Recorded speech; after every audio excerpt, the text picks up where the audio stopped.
அனைவருக்கும் வணக்கம். தன்மென்கண் அதாவது அலுமினியம் நீர்த்த கந்தக அமிலத்தின் மூலமாக கரைந்து செம்பு அதை மின்சாரமாக மாற்றுகின்ற ஒரு முயற்சி. 100 நாட்களாக இது செஞ்சு பார்த்துருக்கேன். பார்த்தீங்கன்னா 8 சின்ன பிளாஸ்டிக் குழாய் வச்சுருக்கேன். ஒவ்வொன்றும் பார்த்தீங்கன்னா 1 சென்டிமீட்டர் அகலமும் 6 சென்டிமீட்டர் நீளமுடைய ஒரு சோதனை குழாய். இந்த ரத்த மாதிரியெல்லாம் சேமிப்பாங்க. பிளட் சாம்பிள் டியூப்னு சொல்லுவாங்களே, அதுதான் இது. எதுக்கு வச்சுருக்கேன்னா பல சோதனைக்கு அப்புறம் இதை வச்சுருக்கேன். இது இன்னும் ரொம்ப அகலம் கம்மி. அதாவது 1 சென்டிமீட்டர் அகலம் தான் இருக்குது. 10 mm தான் இருக்கும். அது அந்த இடைவெளியில் ஒரு அலுமினிய கம்பியும் ஒரு கிட்டத்தட்ட பார்த்தீங்கன்னா அது 1 mm திக்னஸ் இருக்கிற அலுமினிய கம்பி. அப்புறம் பார்த்தீங்கன்னா ஒரு 25 கேஜ் 26 கேஜ் உள்ள ஒரு செம்பு கம்பி. இதுதான் இது அடிப்படை. இதில் ஒவ்வொன்றிலையும் பார்த்தீங்கன்னா 0.6 வோல்ட்டுமே ஆரம்பத்தில் அந்த புதுசாக H2SO4 1:10 அதாவது நீர்த்த கந்தக அமிலம் 1:10 அது ஊற்றுகின்ற பொழுது ஆரம்பத்தில் 2.5 ஆம்பியர் வந்தது. இப்போ கிட்டத்தட்ட 3 நாளாக இது எரிஞ்சிக்கிட்டு இருக்குது. இப்போ எவ்வளோ இருக்குன்னு கேட்டிங்கன்னா வோல்ட்டு வந்து 0.6 வோல்ட் இருக்குது. அதாவது 600 மில்லி வோல்ட் இருக்குது.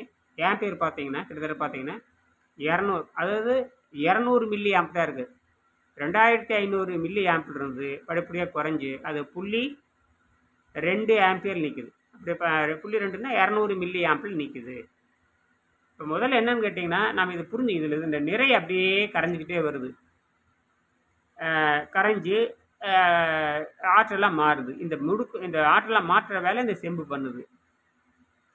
அலுமினியுடைய வேலன்சி உங்களுக்கு தெரியும். செம்புனுடைய வேலன்சி அந்த கடைசியில் அந்த வளையத்தில் இருக்கிற ஆர்பிட்டில் இருக்கிற எலக்ட்ரான். சரிங்களா? இதெல்லாம் நீங்கள் பார்த்துருப்பீங்க. அதெல்லாம் ஒரு பக்கம் இருக்கட்டும். ஆக இந்த அலுமினியம் சிதைந்து எரிபொருளாக மாறுது. இது எந்த வகையில் மேம்படுத்தலாம்? குறிப்பாக மின்வேதியியல் துறை, எலக்ட்ரோ கெமிக்கல்னு சொல்கிறாங்களா, அந்த துறையில் எப்படி மேம்படுத்தலாம் அப்படின்னு யோசிக்கலாம். பார்க்கலாம். அது எந்த அளவுக்கு மொத்தத்தில் இது வோல்ட்டு குறையலை, ஆம்பியர் வந்து அந்த மின்னோட்டம் அப்படி படிப்படியாக குறைஞ்சிருக்கு. கடைசி எத்தனை நாளில் இந்த ஆம்பியர் முழுமையாக நிற்கும் அப்படின்னு பார்க்கணும். மீண்டும் கழுவிட்டு மீண்டும் புதுசாக H2SO4 வந்து ஒரு 2 ml ஊற்றினோம்னா திரும்பி அதே நிலைக்கு போகுது. ஆக நாம் அதிகமாக வர்றப்போ அந்த ஆற்றலை நம்ம வந்து மின்கலத்தில் பேட்டரியில் சேமிக்க முடியுமா? அந்த முயற்சி பண்ணி பார்த்தேன், அது சேமிக்குது. சரிங்களா?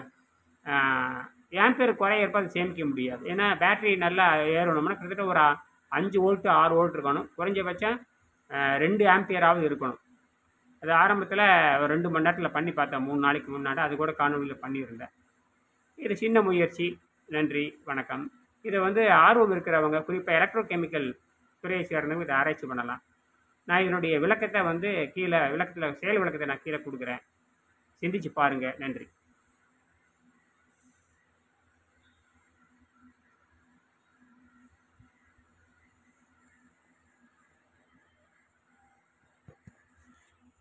இது ஒரு சின்ன முயற்சியாக பண்ணியிருக்கேன். அடுத்த முன்னேற்றத்துக்கு நான் சொல்கிறேன். நன்றி.